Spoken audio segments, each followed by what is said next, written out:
Oh, here we are, week 4 of From Premise to Published. How did we get here? Thanks for coming along for the ride. I promise we will return to our regularly scheduled scripted writing advice videos once this book's published, but for now, strap in and enjoy the ride. If I'm looking a little shiny and disheveled at the moment, I've been outside all day mowing my lawns and doing yard work, so I'm covered in sweat, sunscreen, and grass clippings. It is what it is. Oh, look at that. Is there anything better than a freshly cut lawn? Yeah, there are a few things, but it's still pretty good.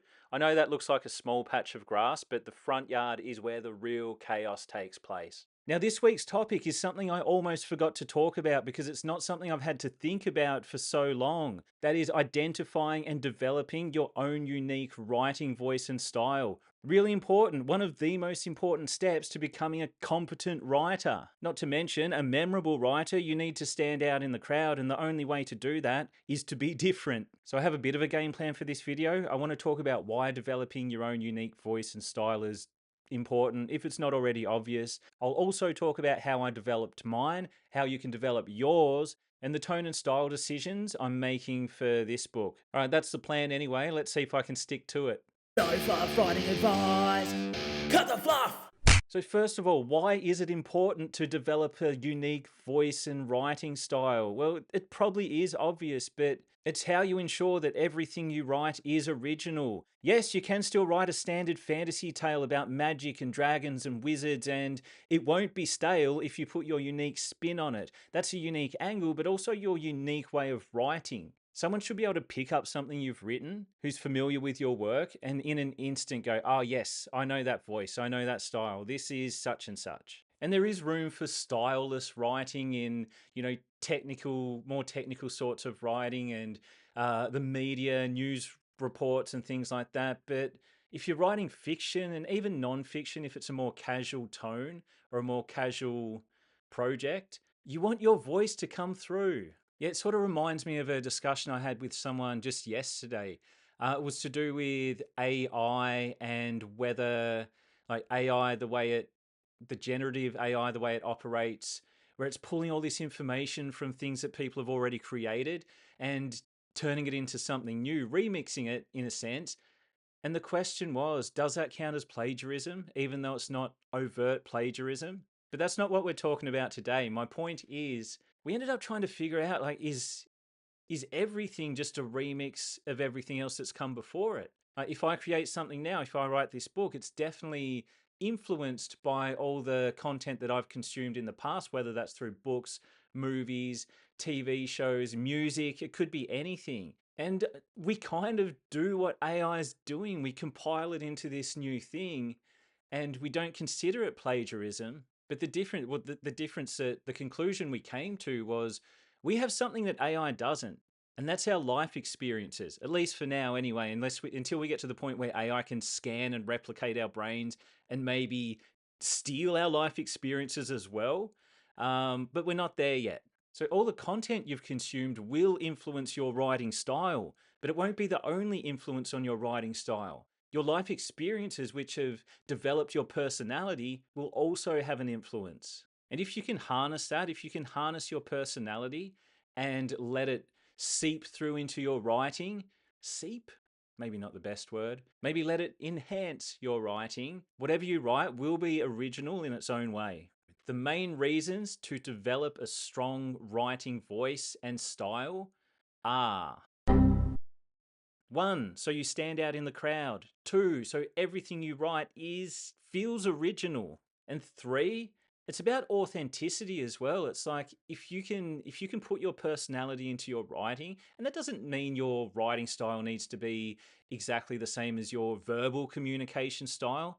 I mean, I don't talk the way I write. I think a lot of people don't talk the way they write. So just as over time, mostly subconsciously, probably you've developed your way of communicating verbally and in other ways and in doing other things, you can develop a writing style in a similar way. So the way I developed my writing style, it took me about 6 fiction manuscripts over the course of, I think, 3 years to really nail down my style and how I wanted my writing to come across and what I found fun. That was the main thing I figured out during the experimentation. I learned what style I enjoyed writing and also reading. And I also figured out what I didn't enjoy writing, but that didn't necessarily mean I didn't enjoy reading that style. So the very first fiction manuscript I wrote was pure wacky. It's like you almost couldn't have it was so silly you almost couldn't have a serious moment.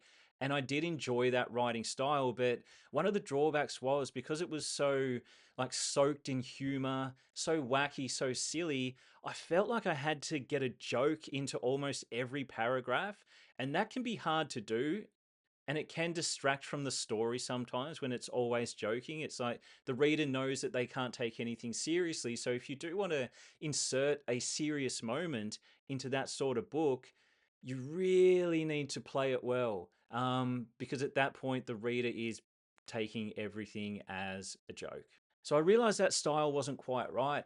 I think on the fourth manuscript, I tried to go super serious. Yeah, the prose got a little flowerier. There was no humor, or if it was very subtle. Definitely not widespread. There was it was a sci-fi story as well, so there was a lot of research involved to get all the scientific concepts right. Yeah, I just didn't enjoy writing that way, and it was fun for me. I do enjoy reading the sort of stuff I wrote in that manuscript, but yeah, I realized I was forcing a voice that wasn't mine and a writing style that wasn't mine.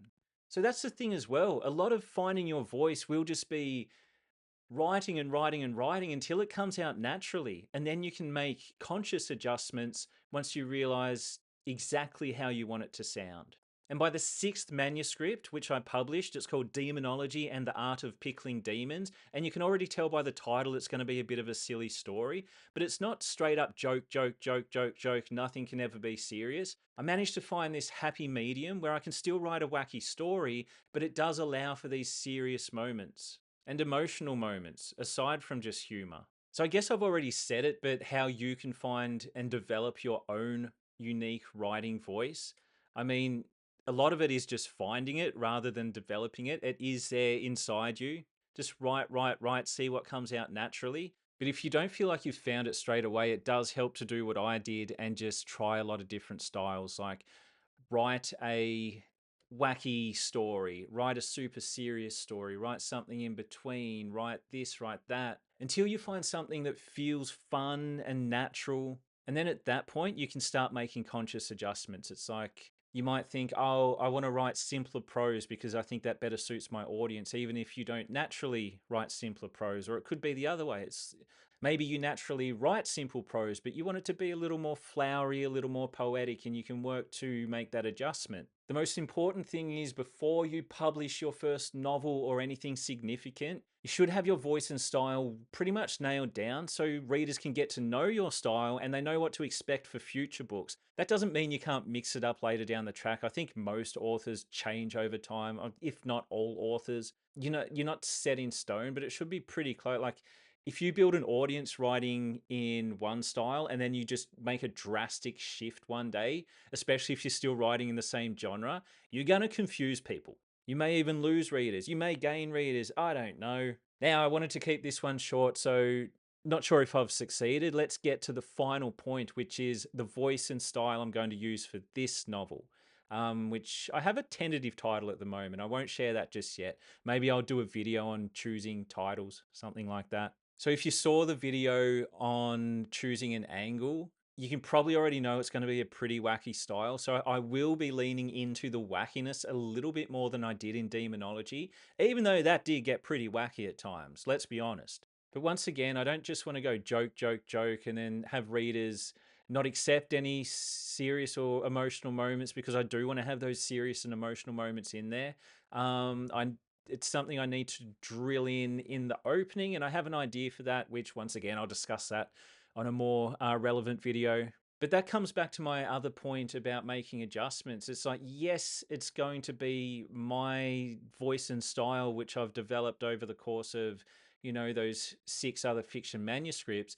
But I am making that small adjustment for this particular story where it does need to be a bit sillier, because it's such a silly concept. When I get into more about what the story's about, I think you'll understand. So yeah, it's certainly been a bit of a journey so far. I'm a bit embarrassed to mention this week's word count because it's probably the most pathetic effort so far. I plan to fix that next week, hopefully, and really push through. I did have the word count in front of me. Where's that gone? All right, so I think last week I had maybe 11,500 words, something like that. This week I did make some progress. You can barely call it that. Current word count is 12,062. Plenty of room for improvement. My main issue, and it stems back to all the stuff I spoke about in the last video, is I get to the end of the workday. I might be able to sit down 9:30 p.m., 10 p.m. usually to start writing, and my brain is like porridge. I can't think, I can't string a sentence together, and I just haven't been able to push through that pain barrier, exhaustion barrier, whatever you want to call it.